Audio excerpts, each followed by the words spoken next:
2025년 올해가 시작된 이래로 S&P 500이 거의 마이너스 6% 수준을 보여주고 있습니다. 그래서 우리 또 많은 구독자님들께서 투자한 지 4달 만에 마이너스가 났다. 마이너스네요. 요즘 S&P 500 왜 이러나요? 굉장히 가슴 아파하시고, 저 역시 오르막길이 있으면 내리막길도 있다 라는 것을 머리로는 알지만 가슴으로는 오르막길만 있었으면 좋겠다 라는 감정들 느끼고 있는데요. 그래서 오늘은 S&P 500 도대체 어떻게 되는 거야? 트럼프 대통령 덕분에 그래도 오를 것이다 라는 의견과, 아니다, 오히려 트럼프 때문에 떨어진다, 이 반대되는 두 가지 의견에 대해서 한번 살펴보고, 저는 이 둘 중에 어느 쪽으로 더 생각을 하고 있는지 제 생각도 나눠보고요. 그래서 최근에 저는 어떤 방식으로 연금저축에 투자를 했는지 또 말씀드려 보고자 합니다. 오늘 영상 끝까지 보시고 요즘 수익률에 대해서 위로도 받으시고 또 앞으로 어떻게 투자해야 할지 고민도 해보시는 계기가 되셨으면 좋겠습니다.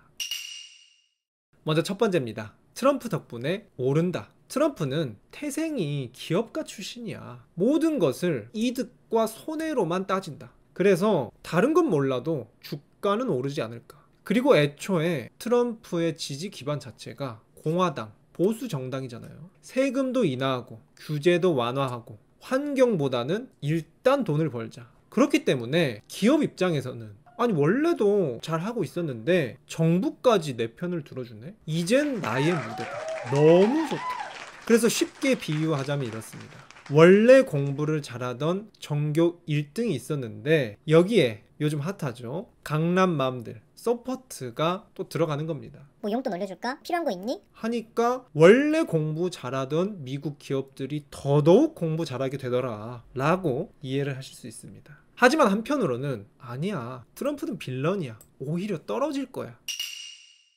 트럼프는 오히려 말썽이다. 지금 봐라, 취임 이후에 떨어지고 있는 것이 현실 아니냐. S&P 500도 떨어지고 나스닥은 더 떨어졌다 라고 말씀하실 수 있는데, 저는 여기서 한 가지, 사실 지금까지 오른 게 얼마입니까? 지난 2년간 20% 이상씩 올랐는데, 그래서 꾸준히 장기 투자하셨던 분들은 아직까지는 수익권에 있을 거예요. 이것이 바로 장기 투자의 장점입니다. 장기 투자하면 할수록 수익률이 많이 쌓여 있으니까 조금 이렇게 하락장이 왔어도 마음을 편안하게 먹을 수 있는, 이것이 바로 장기 투자의 장점이다. 한 가지 짚어드리고 가고 싶고요. 다시 돌아와서, 그렇다면 취임 후에 왜 떨어지고 있냐 보니까 과도한 관세 정책 때문입니다. 이 관세 정책에 대해서 우리 워렌 버핏이가 실제로 한마디 했습니다. 최근에 보니까 어떤 분들은 워렌 버핏이 자주 인용되고 워낙 레전드다 보니까 이미 돌아가신 분인 줄 알았다 라고 말씀하시는 분들도 있는데, 아직 살아계십니다. 왜 아직이라고 말씀드리냐면은 이제 90세가 넘고 말씀하시는 게 점점 기력이 약해지는 것이 보여요. 정말 언제 돌아가실지 모르는 그런 상태라고 볼 수 있지만, 그럼에도 불구하고 일침을 최근에 놓으셨습니다.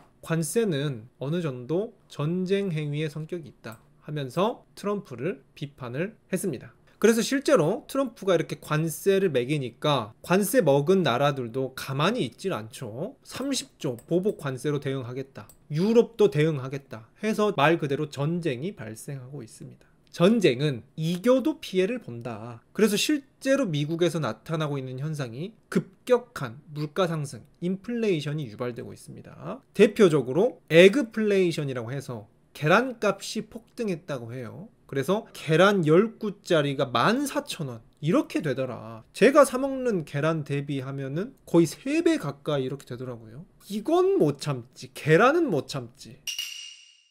그리고 트럼프가 오히려 이런 말을 했어요. 나 기업 신경 안 쓰겠다. 어차피 큰 일을 하는 데는 과도기가 필요한 법이다. 호사다마 해서 어쩔 수 없다 라는 식으로 오히려 반전적인 이야기를 했어요. 그러니까 이 말로 인해서 블랙먼데이 하루 만에 나스닥이 4%까지 폭락했습니다. 그런데 재밌는 거는 이렇게 폭락을 해버리니까 갑자기 내 말 때문이라고 하면서 하루 종일 입국 닫은 트럼프가 신경을 안 쓸 수가 없죠. 그래서 이런 즉흥적인 발언들, 이런 것들이 굉장히 불안하고 위태위태하면서 시장이 가장 싫어한다는 불확실성을 키워주고 있어요. 그래서 미국 월스트리트에서는 일단 도망가 있다가 나중에 안정되면 돌아오자 하면서 주식들을 팔아버리니까 수요 공급 법칙에 의해서 주가가 낮아진다. 또 이것도 쉽게 비유하자면 이렇죠. 전교 1등짜리가 있는데 옆에서 서포트를 해줘도 너무 과도하게 개입을 하는 거예요.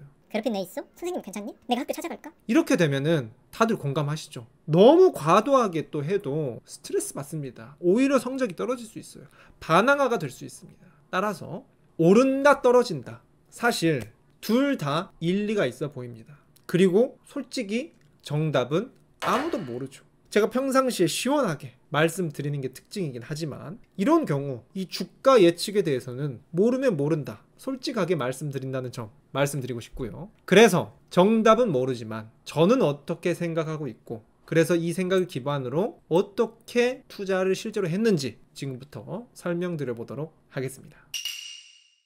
저는 개인적으로 말썽일 것 같다라고 생각은 합니다. 하지만 그렇다고 해서 주가가 떨어진다기보다는 위아래 등락이 좀 크지 않을까, 변동성이라고 하죠. 변동성이 크지 않을까, 그래도 거시적으로 멀리 봤을 때는 오르지 않을까 라고 생각하는 게, 왜냐하면은 지금 주가는 이렇게 출렁여도 이 기업 자체, 이 회사 자체는 무너지는 징후들, 위험한 징후들이 보이지 않고 있습니다. 제가 앞으로도 강조 드릴 거지만 저희가 주식 투자를 하지만 이 주식 뒤에는 회사라는 것이 존재합니다. 주식의 본질은 결국 회사하고 기업입니다. 그래서 최근에 주가가 이렇게 떨어졌어도 어떻죠?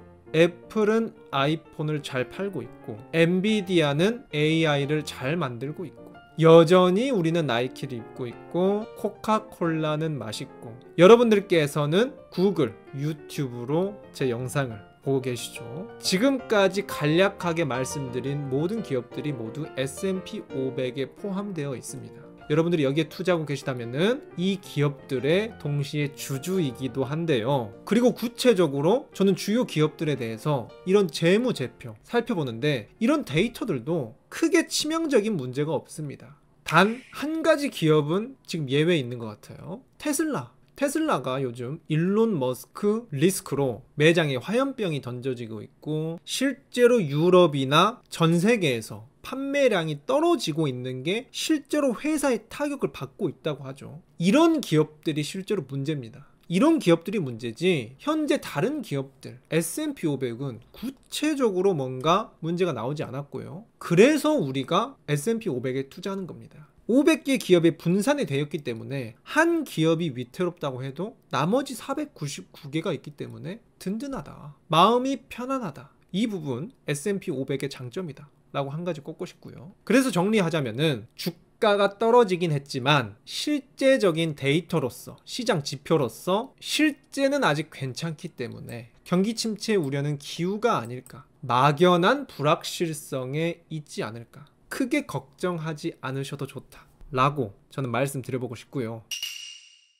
만일 경기 침체가 온다고 해도 우리 구독자님들께서는 크게 염려하실 필요 없다. 저희는 어차피 장기 투자를 할 것이고, 트럼프가 말썽을 일으킨다고 해도 트럼프는 4년 뿐입니다. 게다가 트럼프가 지금 벌이는 일이 많아서 엔트로피가 증가한다고 말하죠. 이 혼란, 무질서가 커지는 만큼 이 4년이 지나고 나면은 이 인플레이션, 풀린 돈은 회수되기가 어렵거든요. 그래서 저는 이렇게 보고 있습니다. 물가 상승, 통화량이 증가된 후에는 결국 투자를 하고 있던 투자자와 일반인의 격차는 커질 것이다. 이건 자본주의의 어쩔 수 없는 논리입니다. 인플레이션이 커지면 커질수록 주식이든 부동산이든 들고 있던 사람이랑 아무것도 들고 있지 않은 사람이랑 격차는 커지거든요. 이 양극화는 자본주의가 해결해야 할 문제이기도 하지만 저는 현실적으로 말씀드리고 싶어요. 우리 애정하는 구독자님들께서는 그래도 일단은 투자자 쪽에 속하면서 내가 그래도 모아놓은 자산이라도 지키면서 나아가야 하지 않겠습니까? 그리고 양극화에 대해 비판을 하든가, 이런 현실적인 방안들이 필요하지 않을까 라는 마음에 우리 구독자님들께서는 정말 잘 하고 계시고, 특히 바로바로 이 실천해서 좋은 수익도 거두셨다는 그런 구독자님들을 보면서 저도 정말 뿌듯함을 느끼면서 영상을 올리고 있는데요. 그래서 오늘 마지막으로 저는 어떻게 최근에 투자를 했는지 말씀드려 보도록 하겠습니다. 최근에 저도 S&P 500이 떨어지는 것을 보고 많이 떨어졌네? 할인하네?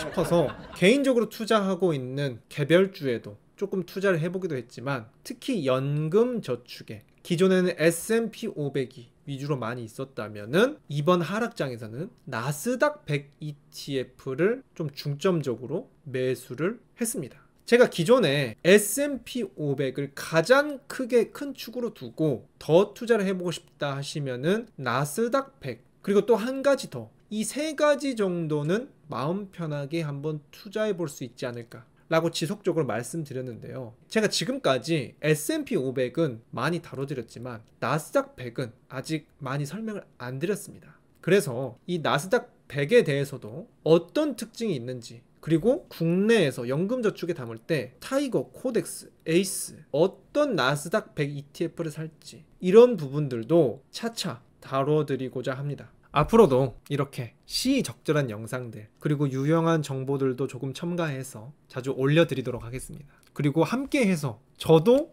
뭔가 유튜브를 통해서 투자 동지들을 만난 것 같아서 좋은 것도 있고 그렇다라는 거 말씀드리고 싶고요. 그렇다면 또 다음 영상에서 어떤 컨텐츠로 만나 뵙게 될지 궁금하시죠? 다음 영상에서 또 유익한 정보와 꿀팁과 재미와 함께 또 우리 구독자님들 뵙도록 하겠습니다.